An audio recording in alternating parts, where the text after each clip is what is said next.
47 people on the platform. A woman begging in the corner, cardboard sign shaking in her hands. Single mother, lost everything, please help. 3 weeks she'd been there. Not one person stopped, until a 12-year-old black girl walked straight toward her and gave away the only meal she had. That single act would connect two strangers across 22 years, expose a secret worth billions, and prove that the person with nothing can change everything. December 2002. The 42nd Street subway station in Manhattan. Maya Thompson was 12 years old and she was cold. Her jacket was too thin for December. A hand-me-down from a church donation bin, one size too big, zipper broken since October. She'd stuffed newspaper inside to block the wind. It didn't help much. She stood on the platform waiting for the D train. 45 minutes to school, 45 minutes back, every day. The charter school in Manhattan was her ticket out. That's what Grandma said. So Maya rode the train in the dark morning and came home in the dark evening, and she didn't complain. Her sneakers had holes in the soles. She could feel the cold concrete through them. But Grandma had promised. Tax refund in February, new shoes then. Maya could wait. She shifted her weight, clutching the strap of her backpack. It was patched in 3 places. The zipper was held together with a safety pin. Inside, library books, homework, and a lunchbox. The lunchbox was important. Grandma woke up at 4:30 every morning to pack it. Rice and beans, sometimes a boiled egg if they had extra, always wrapped in a paper towel, tucked inside the old plastic container that used to hold butter. That lunch was Maya's only meal until dinner. She glanced down the platform. Rush hour crowd.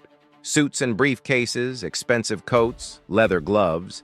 People talking on flip phones, checking watches, moving fast. The smell of coffee from the cart upstairs mixed with the metallic tang of the subway. And then she saw her. A woman, huddled in the corner near the stairs. She looked maybe 45, maybe 50. Hard to tell. Her clothes were torn, layered. 3 jackets, none of them warm enough. Hair tangled, unwashed, face gaunt, hands shaking. She held a piece of cardboard in front of her. Single mother, lost everything, please help, God bless. Next to her, a plastic bag with everything she owned, and clutched against her chest, a photograph. A young girl, maybe 8 or 9, smiling at the camera. Maya watched. People walked past, dozens of them, hundreds. Nobody stopped. A man in a cashmere coat stepped around the woman like she was a puddle. A woman with a designer bag looked the other way. A group of teenagers laughed about something, didn't even glance down. The woman didn't call out, didn't beg, just sat there, holding her sign, shivering.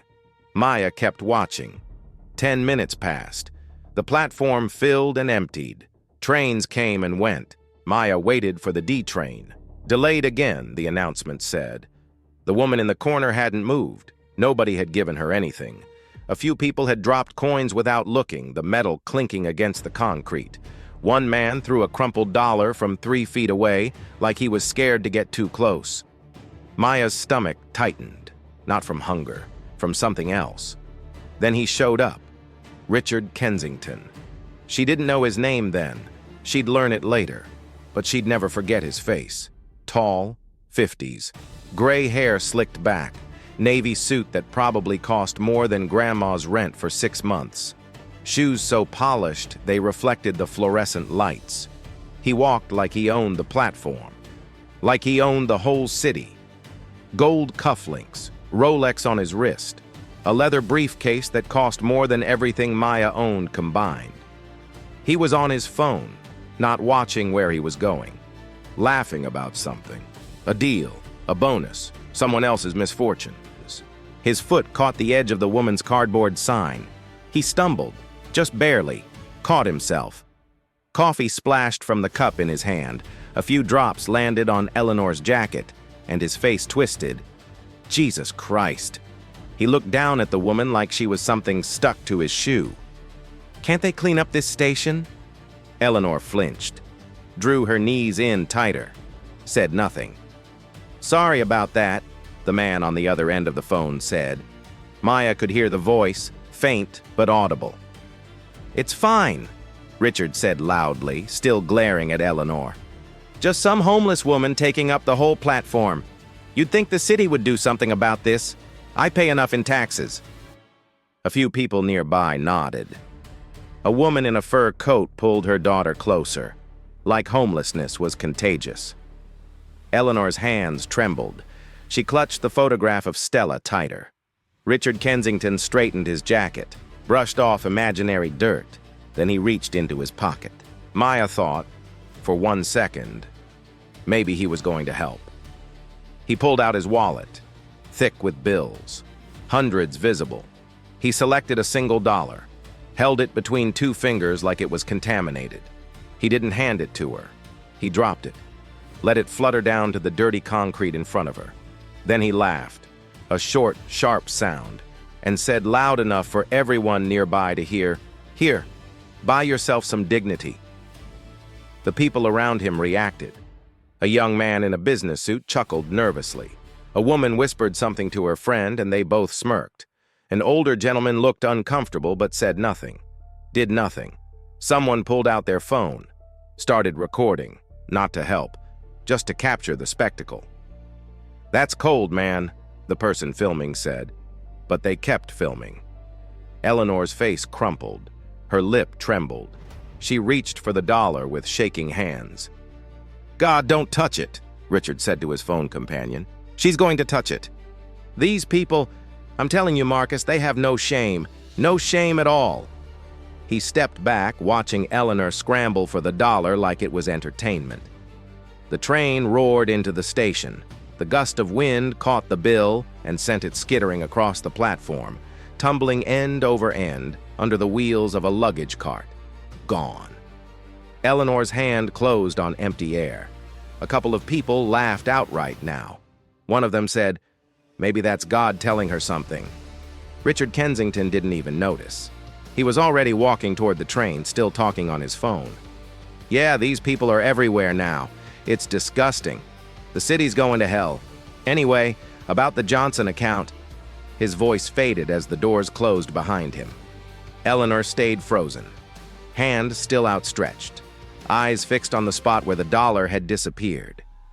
Then, slowly, she withdrew her hand, pressed it against her chest. Her shoulders began to shake. The platform returned to normal. Phones went away. People stopped looking. The moment of cruelty became just another forgotten incident in a city of millions. Maya watched a woman step around Eleanor's legs, muttering, "Excuse me," like Eleanor was a piece of furniture. She watched a teenager kick Eleanor's plastic bag, accidentally or not, Maya couldn't tell, and keep walking without looking back. She watched a transit cop glance over, shake his head, and return to his conversation with another officer. "Not worth the paperwork," she heard him say. Maya stood frozen. The woman in the corner wiped her eyes with the back of her hand. Her shoulders shook. She pressed the photograph tighter against her chest. Around her, the platform hummed back to normal. People checked phones, adjusted scarves, pretended nothing happened. 47 people on that platform. Not one of them moved. But Maya did. She didn't think about it, didn't plan it. Her feet just started walking. She crossed the platform. The crowd parted around her. A 12-year-old black girl in a too-big jacket, patched backpack, holey sneakers. Nobody looked at her twice. She stopped in front of the woman. Up close, she could see the woman's eyes. Blue-gray like winter sky. Red-rimmed from crying. And something else in them. Something Maya recognized. The look of someone who had stopped expecting anyone to see her. "Hi," Maya said. The woman blinked, like she wasn't sure Maya was talking to her. "Hi," she whispered back. Maya crouched down. Her knees touched the cold concrete. She didn't care. "I'm Maya." The woman hesitated. Then, "Eleanor?" Maya looked at the photograph clutched against Eleanor's chest. "Is that your daughter?" Eleanor's breath caught. She nodded. "She's beautiful," Maya said. "What's her name?" For a long moment, Eleanor didn't answer. Her hands trembled around the photograph. When she spoke, her voice cracked. Stella. Her name was Stella. Was. Maya understood. She didn't ask anything else about that. Instead, she swung her backpack off her shoulder, unzipped it, pulled out her lunchbox. Eleanor watched, confused. What are you... Here. Maya held out the container. Rice and beans. The boiled egg Grandma had added this morning because Maya had gotten an A on her math test. The paper towel folded carefully. I can't take your lunch, Eleanor said. Her voice was thin, stretched. Sweetheart, that's your food. I know. Maya pressed the container into Eleanor's hands. You need it more than me. But my grandma always says something. Maya sat down next to Eleanor, right there on the cold concrete, like it was the most natural thing in the world. She says, if you have enough to share, you have enough. And I have enough. Eleanor stared at the lunchbox, at Maya, at the lunchbox again. Then she started to cry. Not quietly, not the silent tears from before.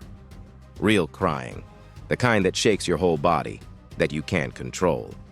She pressed her hand over her mouth, trying to muffle it, but the sobs broke through anyway. Maya didn't say anything. She just sat there, present, waiting. When Eleanor finally caught her breath, she looked at Maya with something like wonder. You're the first person, she whispered. 3 weeks. 3 weeks I've been here. You're the first person who sat down. 3 weeks.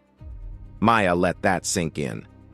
Well, she said, now I'm sitting. Eleanor laughed. It was a broken sound, half sob, half laugh, but it was real. How old are you? Eleanor asked. 12. 12. Eleanor shook her head slowly. You're braver than most adults I know. I'm not brave. Maya paused, trying to find the words. I know what it's like, to be invisible. Eleanor's eyes sharpened. What do you mean? At school. Sometimes. The other kids, their parents have money. They have nice clothes and new backpacks and they go on vacations. They don't mean to be cruel. They just don't see me. I'm background noise. She picked at a loose thread on her jacket. Grandma says it doesn't matter. She says God sees me and that's enough. But sometimes, Maya shrugged. Sometimes it would be nice if people saw me too. Eleanor was very quiet for a moment. I see you, she said finally. Maya looked up. I see a girl who's riding the subway for 90 minutes every day to go to a good school. I see a girl who gave away her only food because she saw someone who needed it more. I see a girl who sat down next to a stranger when everyone else looked away. Eleanor reached out and touched Maya's hand. You're not invisible, Maya. You're extraordinary. And someday soon, I think, the whole world is going to see it. Maya felt something warm bloom in her chest. She blinked hard. Where do you go to school? Eleanor asked. Beacon Academy. It's in Manhattan. That's a good school. Very competitive. You must be smart. I try to be. Grandma says education is the one thing nobody can take away from you. Your grandma sounds wise. She is. She raised 4 kids on her own after my grandpa died. Then she raised me when my mom got sick. She's never complained. Not once. Eleanor smiled. What does she do? She cleans houses. 3 different families in Manhattan. She takes the train at 5 a.m. so she can be back in time to make me dinner. Maya's voice caught slightly. She says she's tired, but she still makes me breakfast every morning. Still checks my homework every night. Still prays for me before I go to sleep. She loves you very much. I know. I want to make her proud. I want to... Maya hesitated. What? I want to buy her a house someday. A real house, not an apartment, with a garden. She always talks about having a garden. Tomatoes and peppers and collard greens. Eleanor's expression shifted. Something moved behind her eyes. Calculation, or maybe hope. What do you want to be when you grow up? Maya didn't hesitate. I want to start a company.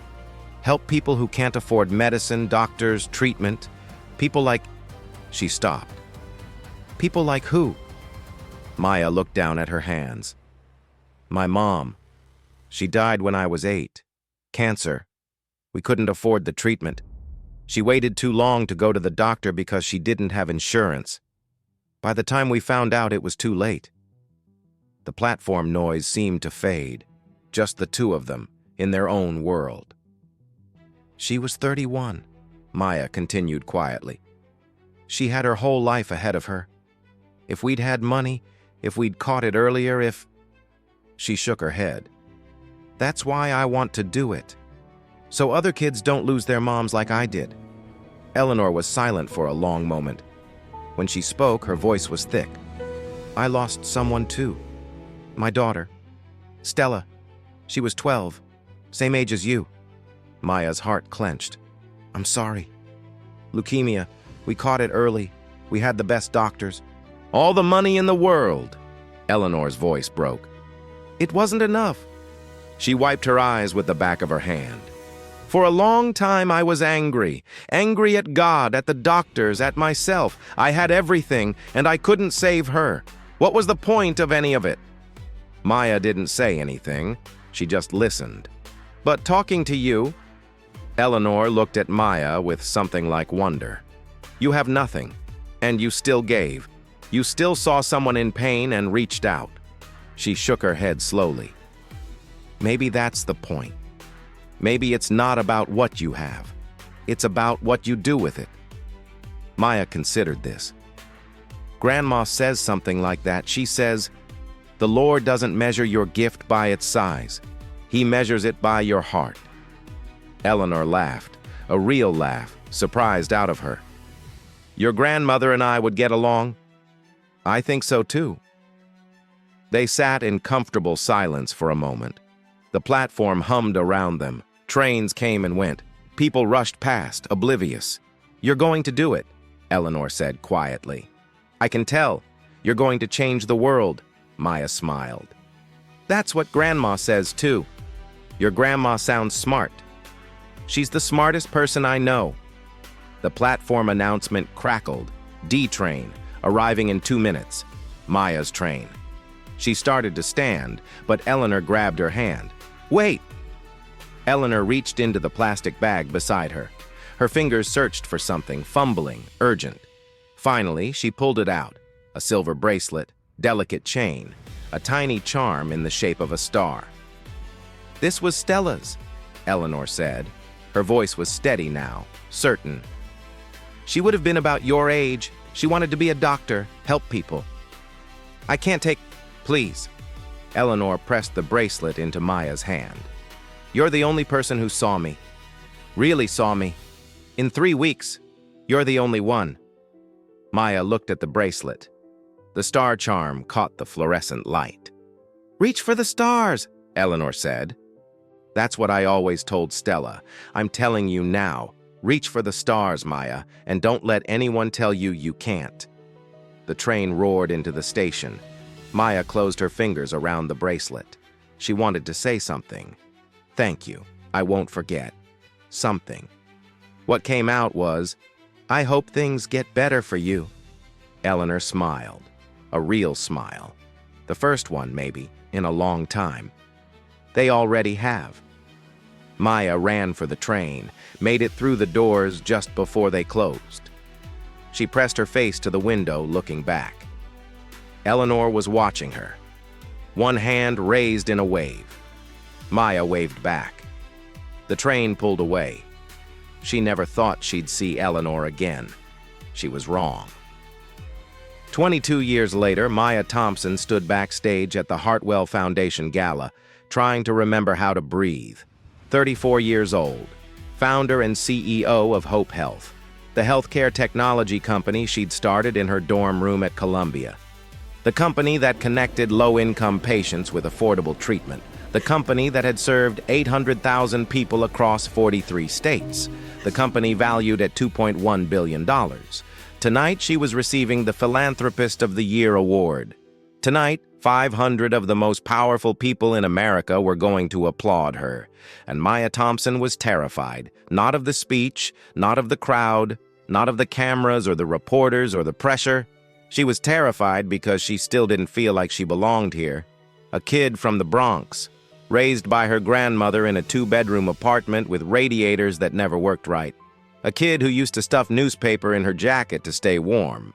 She touched the bracelet on her wrist, the silver chain, the star charm. 22 years and she'd never taken it off. Reach for the stars. "Miss Thompson?" A stagehand appeared at her elbow. "5 minutes?" Maya nodded, smoothed her dress, checked her reflection in the backstage mirror. The little girl from the subway station would never have imagined this. But the little girl from the subway station was still in there. Maya could feel her, watching, wondering. How did we get here? The truth was, Maya didn't entirely know. She knew the facts, the timeline, the milestones. She knew someone had paid for her full scholarship to Columbia, anonymously, through a foundation she'd never heard of. She'd spent months trying to find out who, dead end after dead end. She knew someone had invested the first $500,000 in Hope Health, also anonymous, also through a foundation. The money had appeared exactly when she needed it, when every bank had said no, when she was 3 weeks from shutting down. She knew someone had made introductions, opened doors, connected her with investors and partners and advisors who had changed everything. Always through intermediaries, always untraceable. A guardian angel, her grandmother used to say. God provides. Grandma had died 10 years ago, peacefully in her sleep, in the apartment Maya had bought for her with the first real money Hope Health made. Maya had been holding her hand. "You did it, baby girl," Grandma had whispered at the end. "You reached the stars." Maya touched the bracelet again. Who are you? She'd wondered 1,000 times. Why did you help me? Tonight, she was about to find out. The ballroom was overwhelming. Crystal chandeliers, white tablecloths, flowers everywhere, 500 guests in tuxedos and gowns, diamonds and watches that cost more than houses. The kind of wealth Maya had only ever seen from the outside. She walked to her table near the stage, shook hands with people she half recognized from magazine covers and business news, smiled, made small talk, pretended her heart wasn't pounding. The program started. Speeches, awards, applause. Maya barely heard any of it. Then, and now, our final award of the evening, the Hartwell Foundation Philanthropist of the Year. Maya straightened in her seat.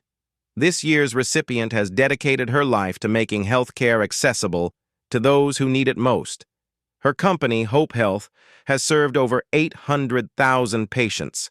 Her foundation has funded research, built clinics, and trained thousands of healthcare workers in underserved communities. The crowd murmured approval. But tonight we also have a special surprise for our honoree. The award will be presented by someone who has been quietly transforming lives through philanthropy for over 2 decades. Someone who specifically requested to present this award, though she has never before appeared publicly at any event. Maya frowned. This wasn't in the program she'd reviewed. Ladies and gentlemen, please welcome the founder of the Ashford Foundation, Eleanor Ashford. The name hit Maya like a physical blow. Eleanor. It couldn't be. She turned toward the stage. The spotlight swung to the entrance, and there she was, 67 years old now. Silver hair elegantly styled, a deep blue gown, moving slowly, carefully, but with a grace that commanded the room. And on her wrist, a silver bracelet, a star charm, identical to Maya's. Maya couldn't breathe, couldn't think. The room seemed to tilt. The noise faded.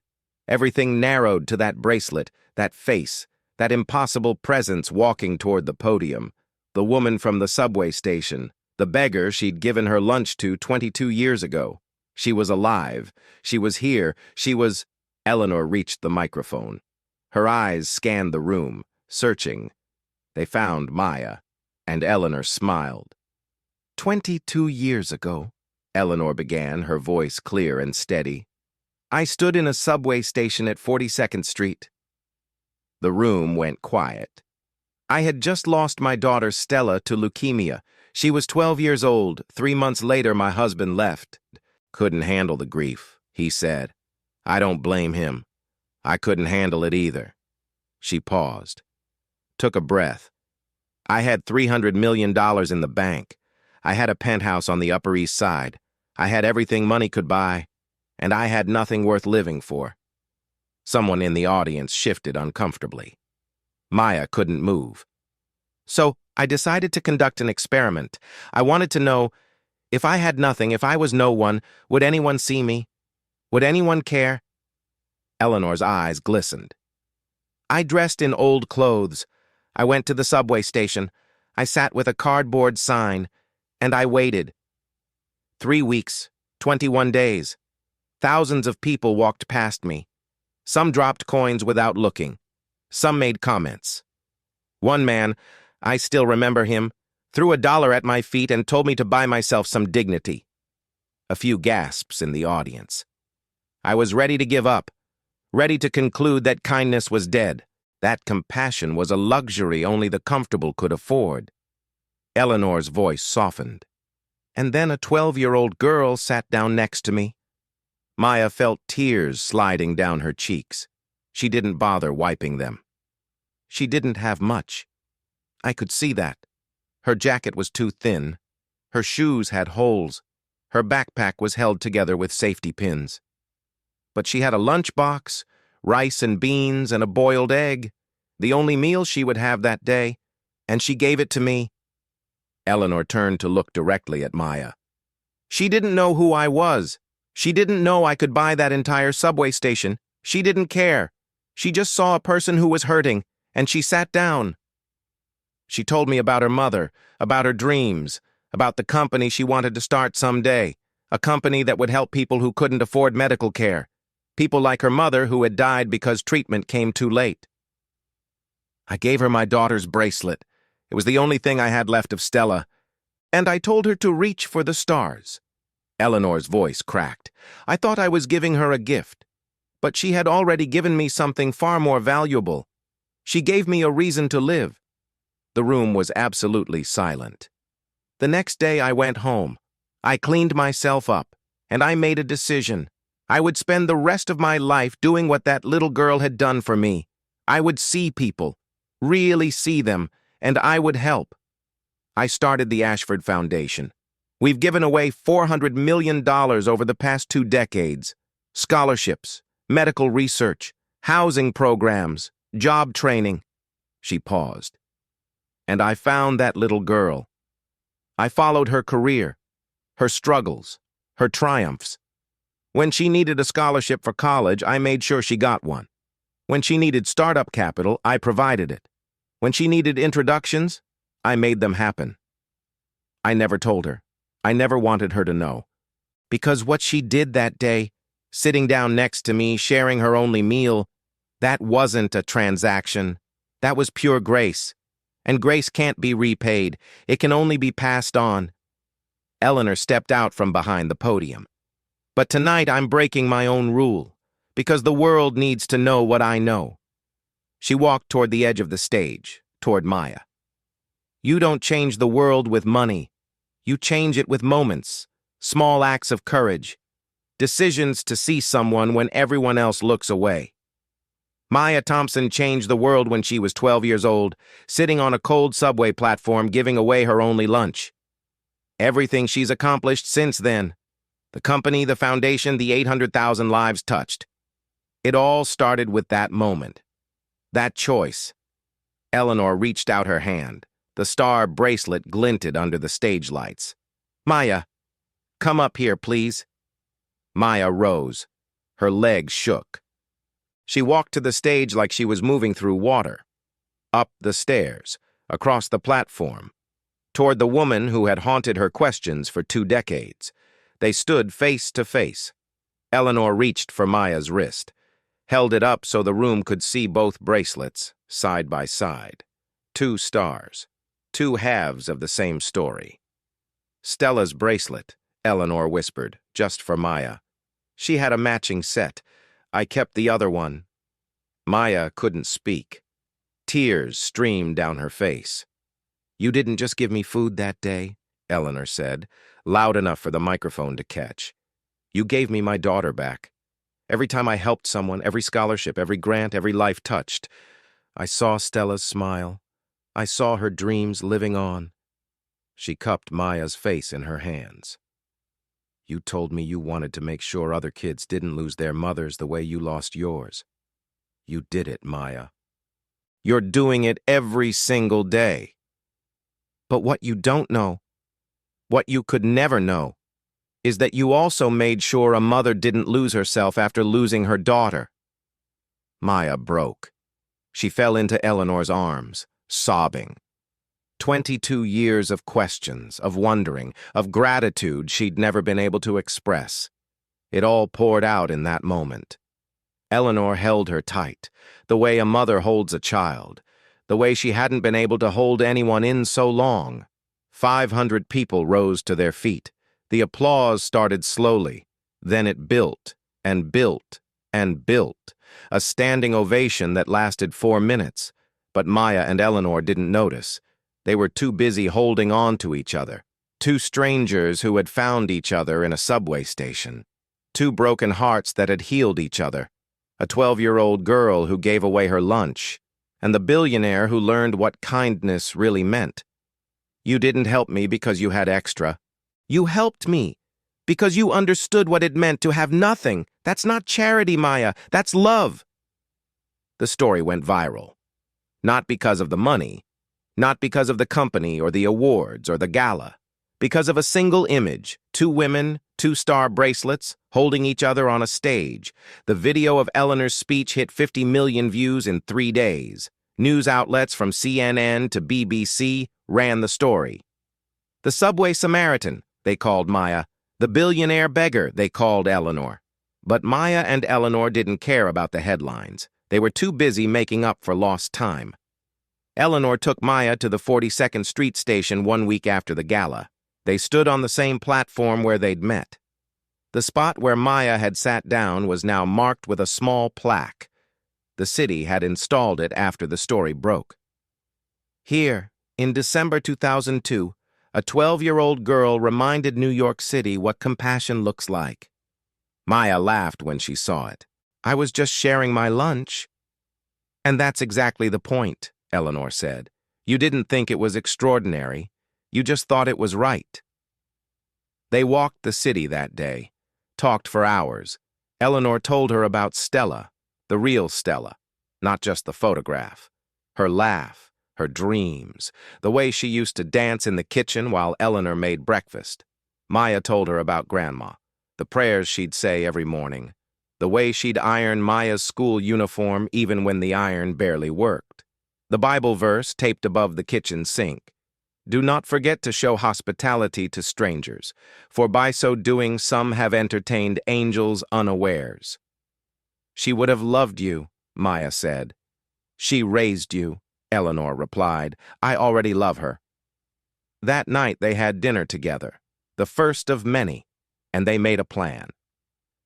3 months later, Maya and Eleanor stood at the opening ceremony of the Stella's Light Initiative, a network of food banks, job training centers, and healthcare clinics, starting in New York, with plans to expand nationwide. Named for the daughter Eleanor had lost, built on the foundation of a lunch given away 22 years ago. The first center opened on 42nd Street, 1 block from the subway station. We're not just giving people food, Maya said in her speech that day. We're giving them what I gave Eleanor, and what Eleanor gave me, the dignity of being seen. The program grew. In 2 years, 34 cities, 12,000 people served directly, 50,000 more connected to resources, healthcare, and housing. The numbers told the story. 89% of job training graduates found employment within 6 months, national average 34%.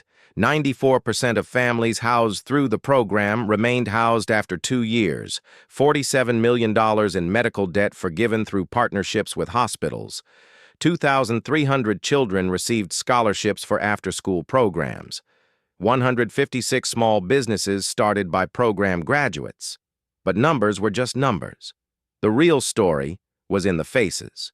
The single father who learned to code through Stella's Light and now worked at a tech company supporting his 3 kids.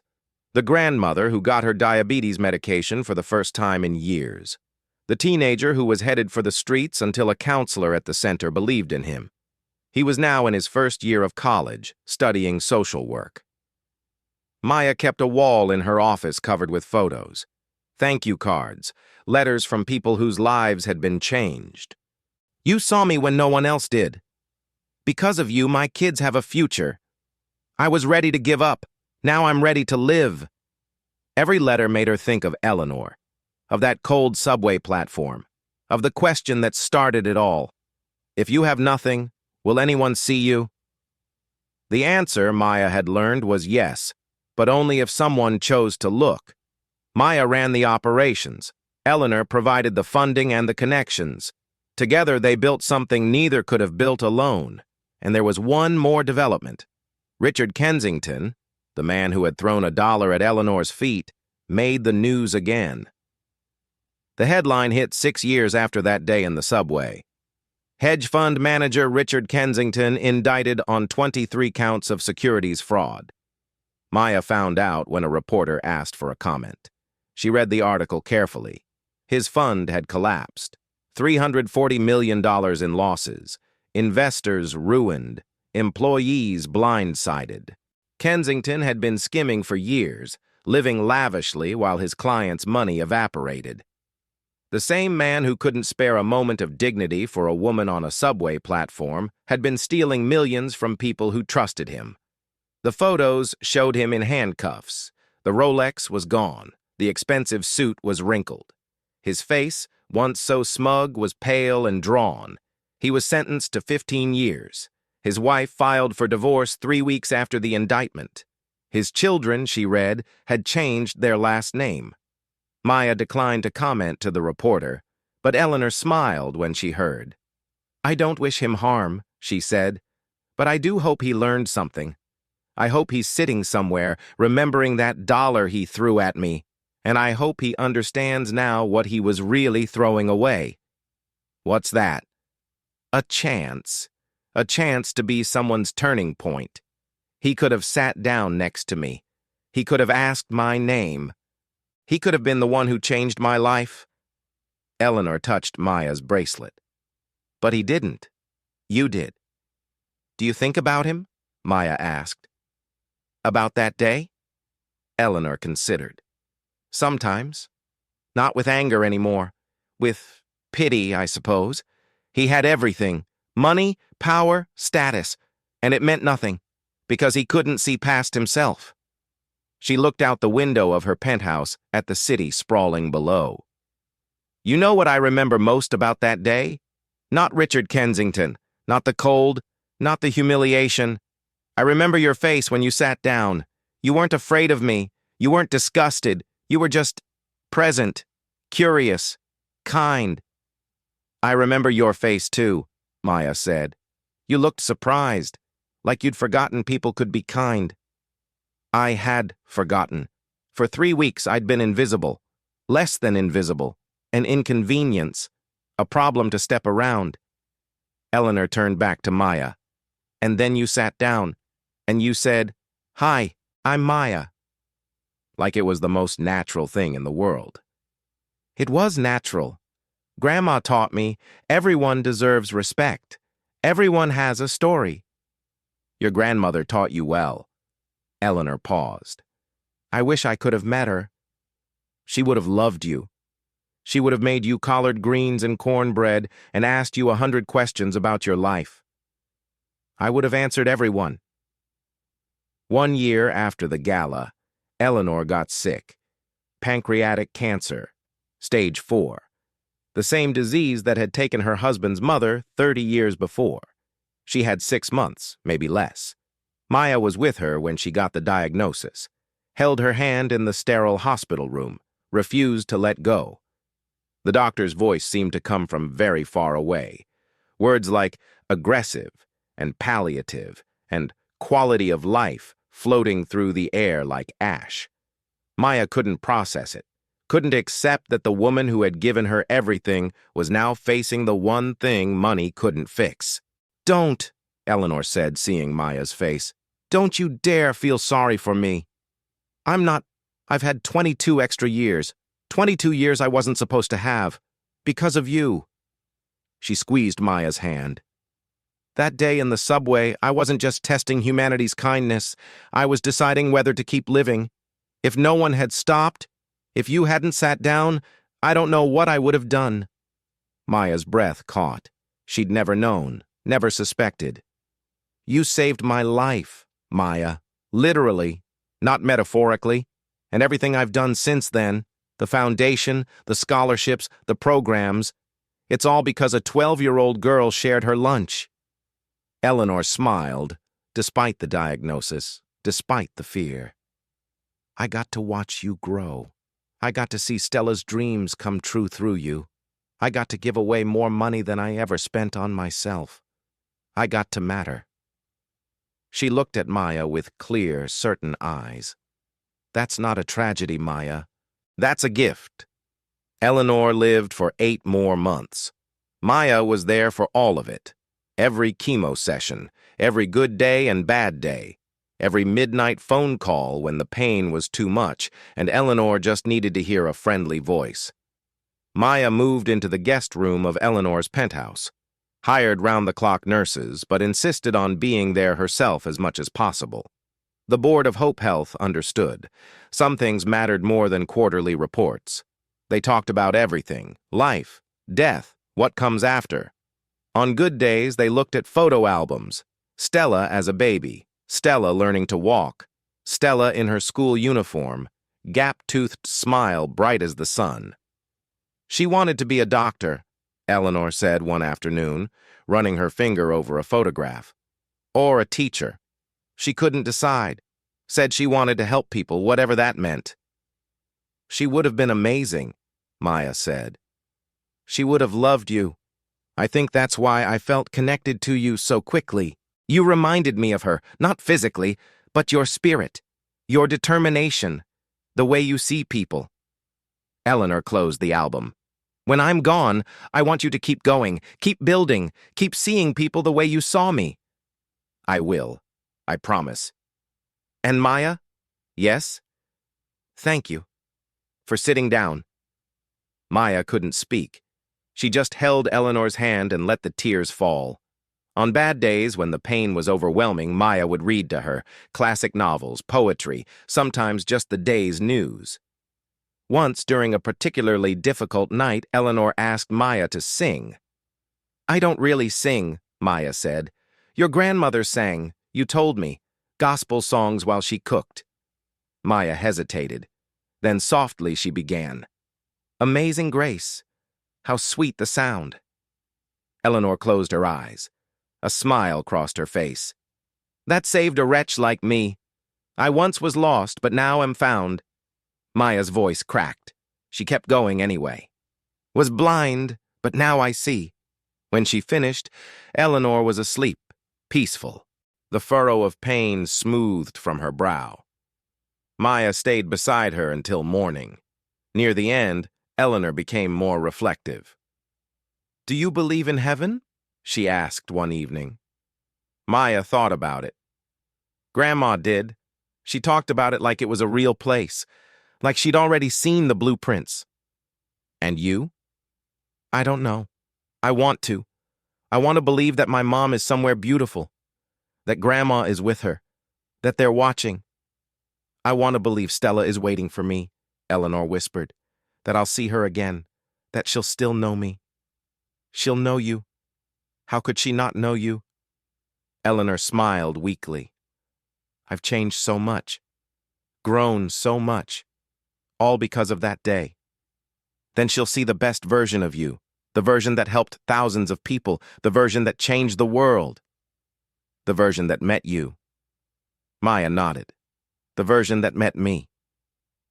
Eleanor died on a Tuesday morning in April. The sun was just coming up. Pink and gold light streaming through the penthouse windows, the city waking below. Maya was holding her hand. Eleanor's breathing had grown shallow through the night. The nurses had warned Maya it would be soon. She wasn't ready, would never be ready. But she stayed, held on. Just before the end, Eleanor's eyes fluttered open.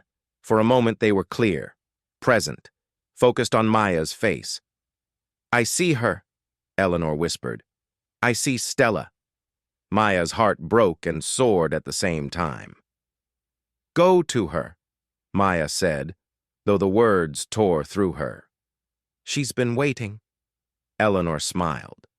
The same smile she'd given Maya that day on the subway platform, 22 years and a lifetime ago.